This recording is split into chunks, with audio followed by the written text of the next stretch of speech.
তো এয়া চাওক গুৱাহাটীৰ অৱস্থা। বৰষুণ হৈছে, 2-3 ঘণ্টা ধাৰাসাৰ বৰষুণ হৈছে। তো গুৱাহাটী পুৰা বানপানী হৈ গ'ল। না ইফালে যাব পাৰি না সিফালে যাব পাৰি। ময়ো ফচি আছো লগভগ 3 ঘণ্টা ধৰি জামত। তো গুড নাইট কম নে গুড মৰ্নিং কম এইটো বাদ দিয়ক, কাৰণ এতিয়া টাইম হৈ আছে ৰাতি 12টা। আমি ফচি আছো জামত আৰু দেখাই আছো কিমানখিনি জামত আছো। দেখাই দিয়া কিমানখিনি জাম আছে। পুৰা জামত পৰি আছো ৰাতি 12টাত। চাৰিওফালে যাম, আগে পিছে পুৰা গাড়ী। আমি জামত পৰি আছো আৰু জামত পৰা ৰিজন কি আপোনালোকক দেখাই আছো। বৰষুণ হৈছে, বৰষুণ হওঁতে গোটেই গুৱাহাটীত পানী হৈ গ'ল। গাড়ী চলাচল কৰিব নোৱাৰে। আমাৰ ডাঙৰ গাড়ী যেনে তেনে যাব পাৰে, কিন্তু সৰু গাড়ী পানীত উপঙি যায়। তো কিবা এনেকুৱা হালত হৈছে গুৱাহাটীৰ অৱস্থা। চাওক অলপ অলপকৈ আগুৱাই গৈ আছো। পুৰা গুৱাহাটী 4 লাইন পানীৰ তলত।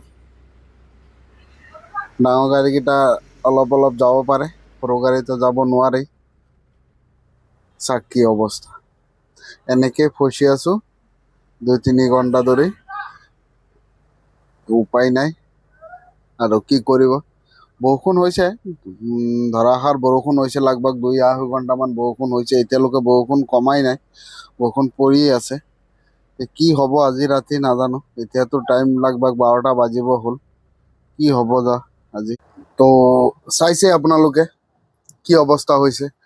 গোটেই গুৱাহাটী পানী পানী হৈ গ'ল। তেতিয়া টাইম হৈ আছে ৰাতি 12:30। আমি ইয়াতে আছো, বেলতলা জামত পৰি আছো। যোৰাবাট আছিলো, যোৰাবাটৰ পৰা লাহে লাহে আহোঁতে আহোঁতে লগভগ 10টা বজাত যোৰাবাট আছিলো, 12টা বজাত বেলতলা পাইছো। মতলব কিমান কিলোমিটাৰ হ'ব বেলতলাৰ পৰা? বেছিতকৈ বেছি 7-8 কিলোমিটাৰ হ'ব। 7-8 কিলোমিটাৰ আহিছো 3-4 ঘণ্টাত।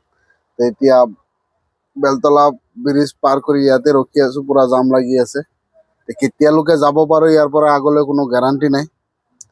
তো চাওঁ, সেয়াই এটা ড্ৰাইভাৰৰ লাইফটো এইটো। ৰাতি ৰাস্তাত ফচি আছো। না ইফালে যাব পাৰো না ইফালে যাব পাৰো, চাৰিওপিনে যাম। মই অকলে নহয়, চব গাড়ীৰ চেম অৱস্থা। কি কৰিম।